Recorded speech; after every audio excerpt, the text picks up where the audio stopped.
Salam semuanya. Apa kabar Bapak Ibu? Puji Tuhan ya. Kita semua dalam keadaan sehat dan pada malam hari ini kita dipertemukan kembali di dalam ibadah tengah minggu.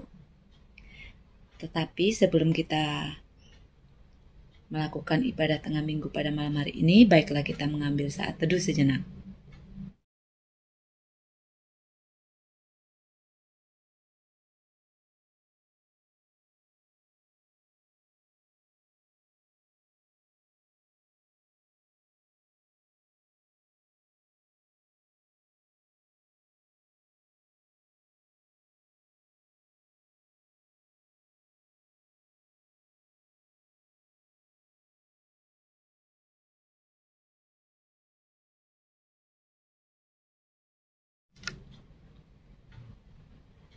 Amin.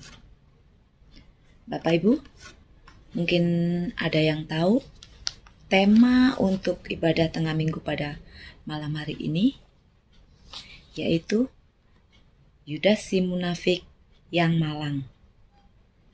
Nah, sebelum kita mendengarkan akan firman Tuhan, baiklah kita memuji Tuhan dari pujian Jiwaku Terbuka.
Selamat malam saudara-saudara, saya Pendeta Riani Suharja mau mengajak saudara untuk berdoa sebelum kita membaca dan merenungkan firman Tuhan. Mari kita bersama-sama berdoa. Bapa di dalam surga, bersama dengan jemaat-Mu di GKI Pakuwon, kami bersyukur karena kami punya kesempatan untuk merenungkan firman Tuhan sebagai cara Tuhan berbicara kepada setiap kami, memberi pesan, khususnya di saat kami sangat membutuhkan dan haus akan firman Tuhan yang hidup untuk kami berjalan bersama Tuhan menapaki hari-hari ini. Kami percaya bahwa firman Tuhan bukan hanya menyapa, tetapi menyemangati kami untuk hidup menjadi pengikut-Mu yang bersukacita. Karena kami diberkati melakukan pesan-Mu. Berbicaralah ya Bapa, kami siap mendengarkan. Dalam Kristus kami berdoa. Amin. Saudara, tema kita pada malam hari ini adalah tentang satu kata, yaitu munafik. Nah, apa itu munafik, saudara?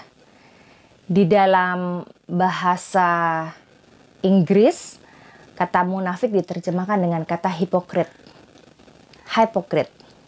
Hipokrit adalah kata yang digunakan untuk orang-orang yang melakukan sebuah perbuatan baik untuk sebuah tujuan, yaitu dipuji oleh orang banyak.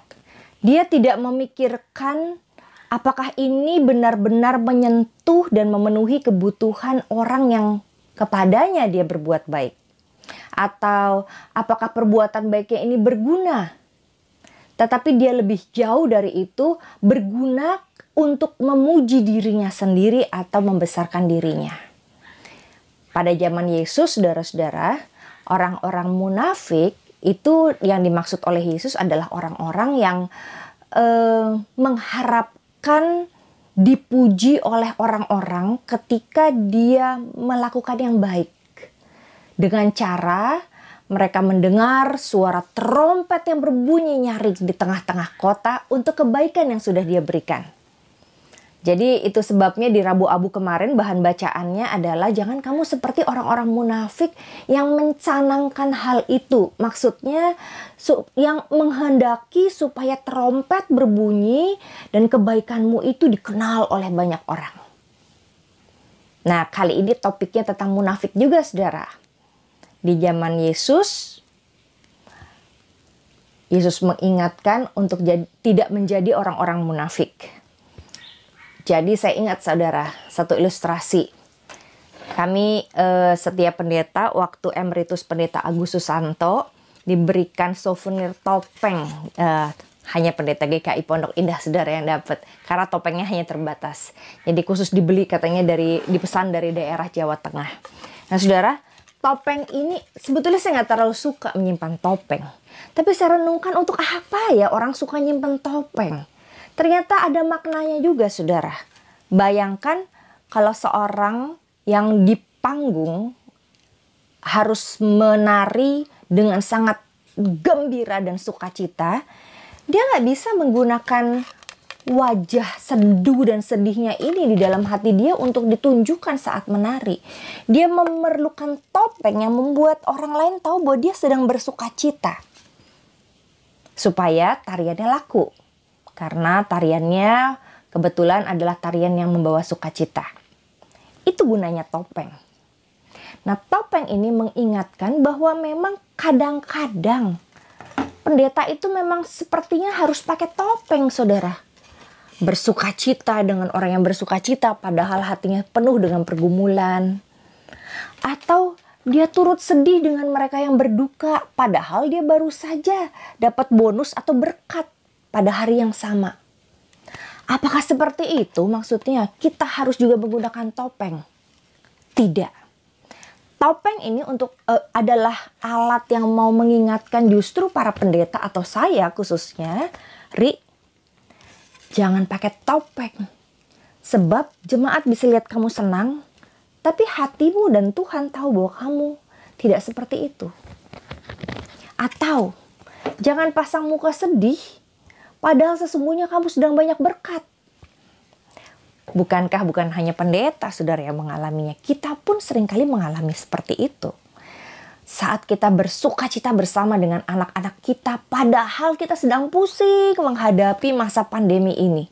Ada yang sakit, ada yang pekerjaannya terganggu, ada yang butuh uang yang lebih untuk menghidupi keluarga dan mencukupinya. Kita harus pasang muka senang kadang-kadang di depan anggota keluarga kita yang lain. Nah, saudara, bagaimana caranya supaya nggak jadi orang munafik? Makanya saya tidak terlalu suka menggunakan kalimat panjang dengan tuduhan si munafik. Kenapa? Kadang-kadang saya berpikir kita jangan-jangan juga dianggap munafik oleh orang lain. Panggilan atau labeling terhadap seseorang justru bisa menjatuhkan orang itu dan membuat orang itu sulit sekali untuk bangkit. Nah, hari ini saudara, kita belajar dari Alkitab tentang seorang yang dituduh oleh banyak orang sebagai si munafik. Siapa dia? Murid-murid Yesus yang dalam bacaan kita menganggap bahwa memberikan minyak wangi yang mahal dan wangi itu untuk Tuhan Yesus adalah sebuah pemborosan. Kita bilang, munafik loh. Apa sih yang kamu mau dengan uang itu? Padahal saudara, murid Yesus bilang, kan lebih baik dikasih buat orang miskin. Banyak orang susah dan lapar.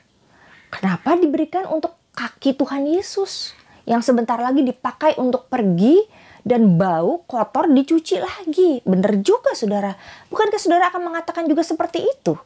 Kalau saudara memiliki minyak wangi seharga 10 juta, saya kira ini minyak wanginya lebih harganya. Anggap aja minyak wangi harga 10 juta. Lalu tiba-tiba seorang dari rumah saudara menggunakan minyak wangi itu untuk membuat wangi mimbar gereja misalnya. Kita bilang, kok pandemi buang-buang minyak wangi di mimbar gereja? Atau yang lain. Saya pernah bertemu dengan dalam kedukaan saudara, seorang ibu yang ditinggalkan oleh anak-anak yang mengasihi dia. Sudah oma-oma. Perdebatannya sederhana. Minyak wangi apa yang mau dimasukkan ke dalam peti jenazah? Ada yang bilang, pakai yang ini aja. Mama sangat suka. Ada yang bilang, pakai ini aja. Minyak wangi ini baru aku beli. Adakah yang sayang-sayang memasukkannya? Ada. Untuk apa dimasukkan? Toh mama juga gak pakai.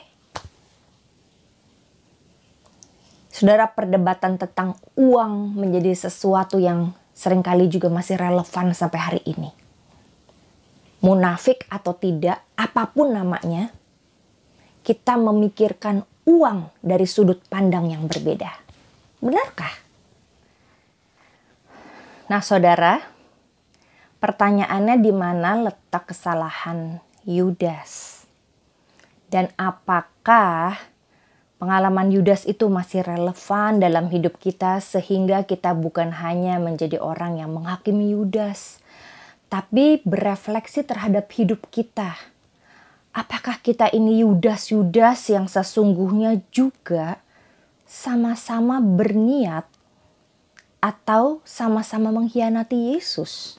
Hanya saja hari ini tidak ada Yesus disalib atau peristiwa yang membuat kita jelas-jelas tampak mengkhianati Yesus. Apa kekeliruan Yudas atau hal yang dilupakan Yudas? Yudas melihat hidup hanya dari kacamata pikirannya. Ia tidak melihat hidup dan melihat sebuah peristiwa dengan hatinya. Katanya hati juga ada di otak sini saudara. Tapi orang biasa pegang sini ya. Yudas tidak melihat hati perempuan yang memberikan minyak wangi itu. Dan visi jauh ke depan bahwa pemberian minyak wangi itu bukan hanya sekedar sebuah pemberian untuk Yesus saat itu saja. Tetapi itu adalah dorongan Roh Kudus yang masuk ke dalam hati perempuan itu yang merasa tidak layak, dan itu sebabnya ia memberikan semua yang dia miliki yang berharga. Seakan-akan itu terakhir kali dia akan berjumpa dengan orang yang mencintai dan dicintainya. Pemberian terbaik saudara sebelum matinya Yesus. Yudas melihat bahwa hidup ini akan berjalan seperti biasa saja.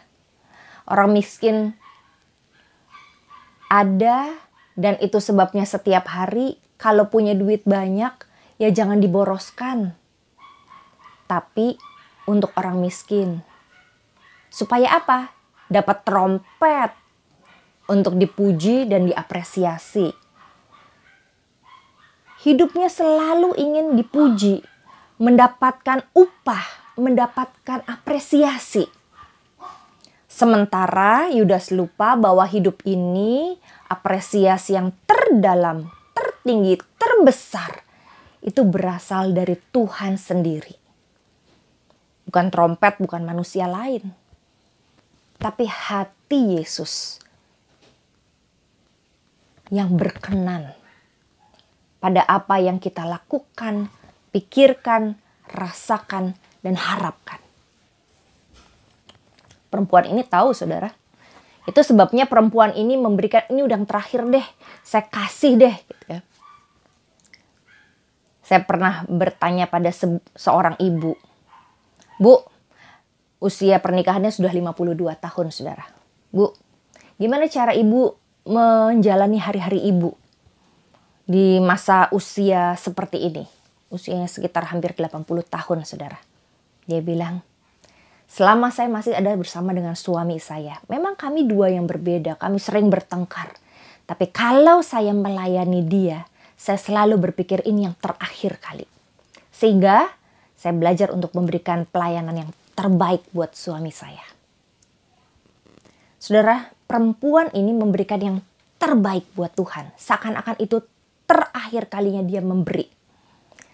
Seperti anak-anak dari seorang oma yang tadi saya bilang di pembaringannya. Saya sih merasa, saudara, pemberian terbaik itu seperti perempuan itu yang berpikir bahwa pemberian terbaik adalah sebelum Yesus meninggal, saudara. Jadi jangan kita berpikir nanti deh kita kasih yang terbaik kalau sudah meninggal. Kuburan yang baik, peti yang mahal. Jangan, saudara. Sekarang, pada waktu masih hidup, berikan yang terbaik untuk orang tua kita, untuk anak kita, untuk orang-orang yang kita cintai. Sebelum itu terlambat. Sama seperti kita memberikan yang terbaik dari hati kita yang paling dalam untuk Tuhan. Kalau saudara kasih persembahan, saudara, ke gereja, saudara bayangkan nggak? Hari Minggu itu waktu saudara mencet, nggak tahu di GKI Pakuan pakai barcode atau pakai transferan atau pakai uang yang dikirim ke gereja. Pernahkah saudara membayangkan bahwa ini minggu terakhir saya memberikan persembahan ini, jadi saya berikan yang terbaik. Memberikan dengan hati karena tahu ini yang terakhir. Terbaik. Saya seringkali lupa tapi harus terus diingatkan. Setiap kali saya berkhotbah memberitakan firman. Bayangkan bahwa ini yang terakhir kamu saksikan, Ri, kepada dunia. Tentang Kristus yang ada dalam hati saya. Kristus yang ada dalam perenungan saya. Sehingga ini udah semua yang saya mau beritakan. Memberikan yang terbaik. Saudara, konsep terbaik tidak semua orang punya. Saya sebetulnya tidak terlalu familiar, terbiasa dengan kata terbaik. Saya biasa memberikan apa yang saya bisa. Saya bisa. Saudara juga punya batasan terhadap apa yang saudara bisa. Saya bisa, saya segera lakukan. Saya tidak bisa, saya mencoba untuk bisa. Hati yang memberi karena kesadaran bahwa saya mencintai. Nah, masalahnya ini, saudara. Tidak semua orang punya hati mencintai Yesus. Secara pikiran kita tahu kita cinta Yesus.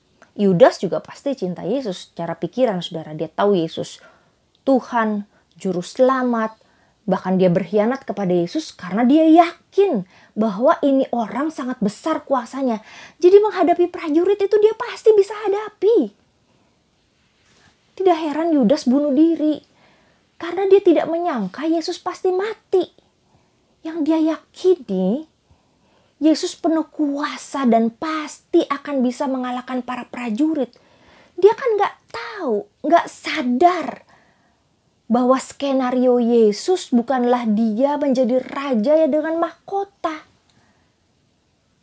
tetapi raja orang Yahudi yang tersalib di Golgota. Itu penyesalan Yudas saya kira. Bukan karena dia salah melakukan menjual Yesus. Menjual Yesus dengan harga yang tidak ada artinya, saudara. Karena dia tahu kuasa Yesus lebih besar. Kesalahan dia adalah mungkin dia berpikir, dia berpikir dia akan minta maaf. Setelah nanti kan dia tahu Tuhan Yesus sangat pemaaf. Setelah Yesus tidak jadi mati dan memenangkan pertarungan dengan para prajurit dan para imam besar. Tapi akhirnya dia tidak sempat minta maaf. Dan itu sebabnya dia menyesal. Semua orang kan berasumsi ya saudara mengenai kisah Yudas. Jadi buat saya dia bukan orang yang munafik. Tetapi orang yang salah perhitungan. Saudara dan saya juga bisa salah perhitungan saudara. Kita sedikit pura-pura, perhitungan kita nanti juga akan dimaafkan. Atau nanti akan dimaklumi. Tapi akhirnya orang meninggalkan kita dan tidak percaya pada kita. Kita tidak bisa memprediksi. Itu sebabnya apa yang perlu diperbaiki. Bukan tidak boleh munafik. Bukan tidak boleh pura-pura. Tapi mundur satu langkah saudara. Apa yang perlu? Yang perlu adalah memperbaiki hati. Kita tidak perlu menghakimi siapa Yudas, siapa Petrus, dan siapa murid-murid Yesus lainnya. Karena toh kita juga sama-sama murid Yesus. Yang perlu kita hayati dan koreksi adalah di masa raya Paskah ini. Apakah hati kita sudah bersih dan sudah mengarah pada Kristus yang mencintai kita? Apakah saudara dan saya sampai hari ini benar-benar menyadari bahwa kasih Tuhan begitu besar dalam hidup kita? Saya tahu bahwa Tuhan Yesus sayang sama saya, saudara. Tapi baru kira-kira usia 25 tahun kira-kira, saya benar-benar sadar bahwa Yesus sayang pada saya. Itu pun belum 100%, saudara. Bisa dibayangkan anak-anak kita juga belum tentu merasakan bahwa Yesus sangat sayang pada mereka dan menyentuh hati mereka. Itu sebabnya jangan pernah menilai setiap anak, menilai setiap orang, dan menghakimi mereka karena setiap orang perlu pengalaman pribadi disentuh oleh Yesus hatinya untuk merasakan bahwa Yesus sayang pada dia. Yudas mungkin belum merasakan betapa sayangnya Yesus kepada dia. Dia hanya tahu. Dan dia membutuhkan trompet. Maka dia ikut Yesus. Tapi toh Yesus memberi kesempatan, saudara. Kini Yesus juga memberi kesempatan kepada saudara dan saya untuk merasakan sayangnya Yesus. Dan barulah setelah itu, seperti sebuah gelas saudara, yang diisi penuh dengan cinta, maka ketika penuh dia akan tumpah. Sayangnya seorang perempuan yang memberikan minyak wangi terbaiknya untuk Yesus, itu tumpah. Tak terbendung. Laki-laki mengomentari, murid Yesus mengomentari, tidak peduli. Yang penting dia tumpah mencintai Yesus. Pertanyaannya malam ini, apakah saudara merasa hati saudara diisi penuh oleh cinta Tuhan sehingga itu tumpah? Sehingga apapun yang orang katakan tentang saudara, aksi yang saudara lakukan untuk memperhatikan sesama, mengeluarkan uang, memberikan banyak persembahan,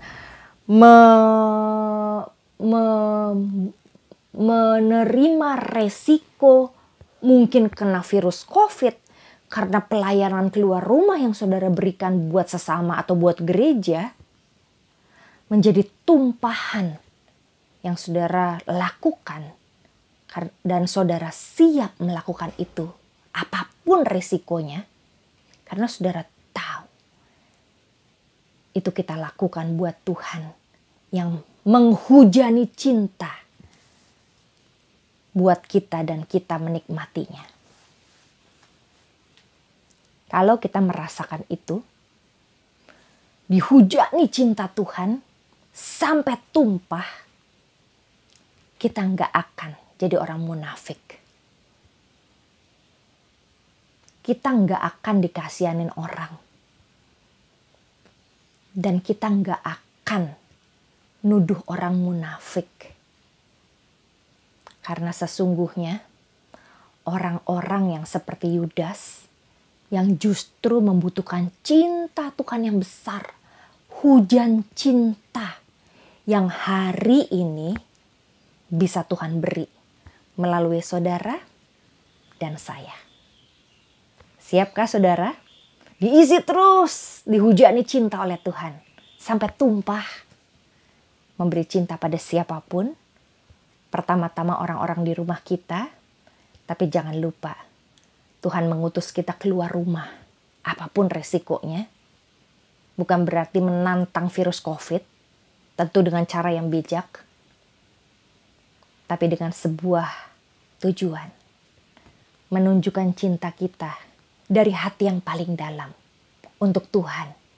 Bukan untuk dipuji orang lain dan mendapatkan trompet pujian penghargaan manusia. Siapkah saudara?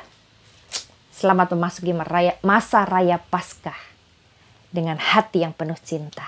Tuhan memberkati. Amin. Tuhan Yesus yang bertata dalam kerajaan surga, terima kasih Tuhan untuk pada malam hari ini Engkau masih memberikan kami kesempatan untuk beribadah tengah minggu walaupun secara virtual.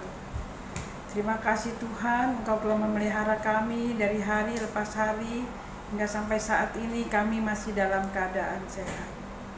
Kami berdoa Tuhan untuk bangsa dan negara di mana kami hidup. Dengan segenap hati kami memohon kasih dan anugerah ini pada bangsa negara Indonesia supaya senantiasa mendapat perlindungan dan Engkau Bapa.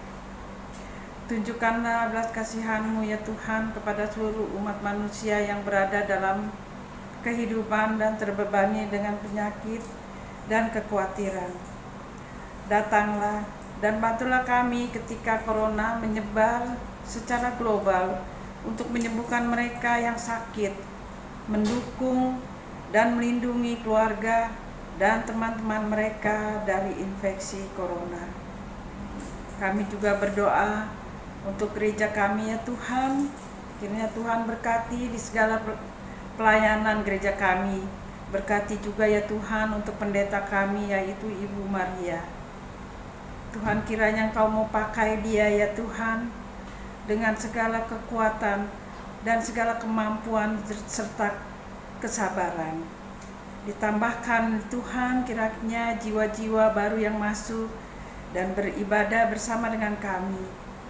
Tidak lupa kami menyerahkan sepenuhnya pembangunan gereja kami yang telah selesai. Kiranya Tuhan berkati agar supaya semakin banyak jemaat kami yang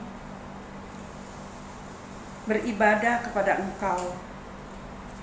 Tuhan, kami memohon agar para pelayan di gereja Tuhan, agar senantiasa tetap diberikan kesehatan, agar menjadikan mereka tetap setia dengan pelayanan terhadap Engkau.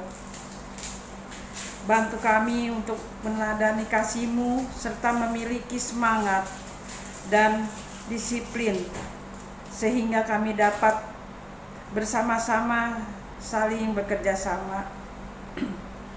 Kami juga memohon ya Tuhan, kami berdoa untuk keluarga kami masing-masing di tempat ini. Kiranya Engkau yang selalu menyertai keluarga di tempat ini. Berkati suami, istri, anak, dan orang tua kami. Berkati pekerjaan maupun pendidikan yang sedang ditempuh. Kuatkanlah hati kami dan pikiran kami di tengah dunia ini, berilah kami harapan dan kedamaian. Jaga keluarga kami dan selamatkanlah dari segala mara bahaya dan sakit penyakit. Kiranya Engkau memberkati keluarga kami semua di tempat ini dengan kehendak-Mu. Tuhan, juga kuatkanlah dan teguhkanlah mereka yang bekerja di dalam pelayanan publik, pelayanan kesehatan, dan dalam profesi medis, para pelayan dan melayani, dan menjaga orang sakit, para perawat, para dokter, serta semua yang berkomitmen untuk merawat orang sakit dari keluarga mereka. Pada saat ini juga vaksin sudah berhasil diterapkan, dan biarlah tangan Tuhan bekerja untuk vaksin tersebut. Terima kasih Tuhan, kami berdoa hanya di dalam nama Yesus, Juru Selamat penebus kami yang hidup. Berkati doa kami yang jauh dari sempurna ini Tuhan. Amin. Kami atas nama Komisi Dewasa GKI Pakuwon mengucapkan terima kasih kepada Ibu Pendeta Riani Josephine yang telah menyampaikan firman Tuhan. Biarlah firman Tuhan yang telah disampaikan dapat menjadi berkat buat kami yang mendengarkan. Sebelum kita mengakhiri ibadah pada sore hari ini, kita menyanyikan satu pujian lagi.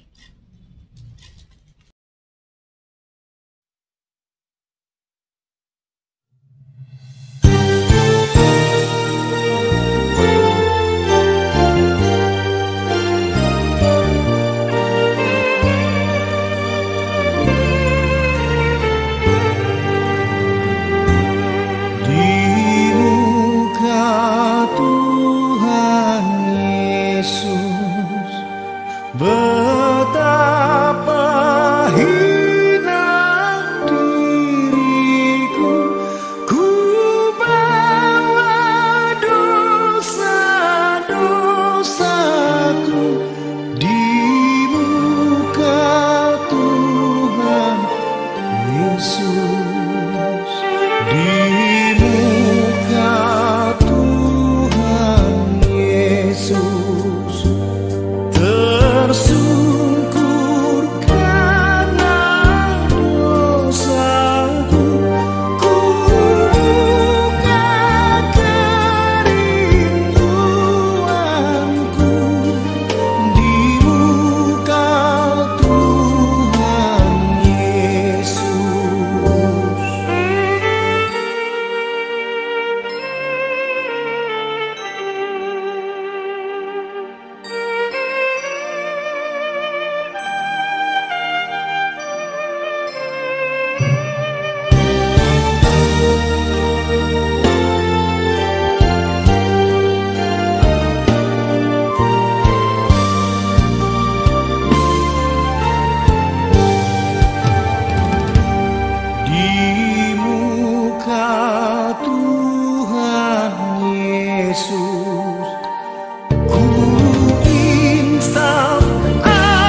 Saudara, mari kita lepaskan topeng kita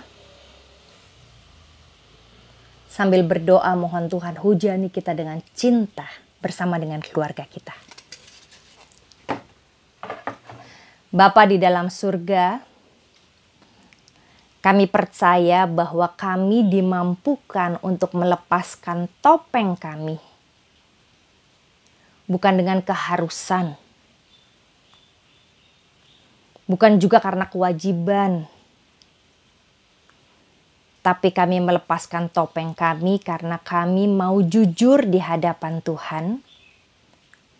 Sambil menyatakan bahwa ada di antara kami yang sangat membutuhkan cinta kasih Tuhan. Ada di antara kami yang juga haus kasih sayang. Mungkin karena masa kecil kami tidak menyenangkan dan kami kurang mengalami kasih sayang orang tua kami. Ada di antara kami yang sulit sekali menikmati cinta saudara-saudara dan keluarga kami kini karena ada luka di hati yang membuat kami tertoreh untuk percaya akan cinta manusia. Kami berdoa apapun itu ya Tuhan, jamahlah hati kami. Pulihkan hati kami yang terluka. Sambil sirami dengan cinta Tuhan yang ajaib melalui berbagai cara.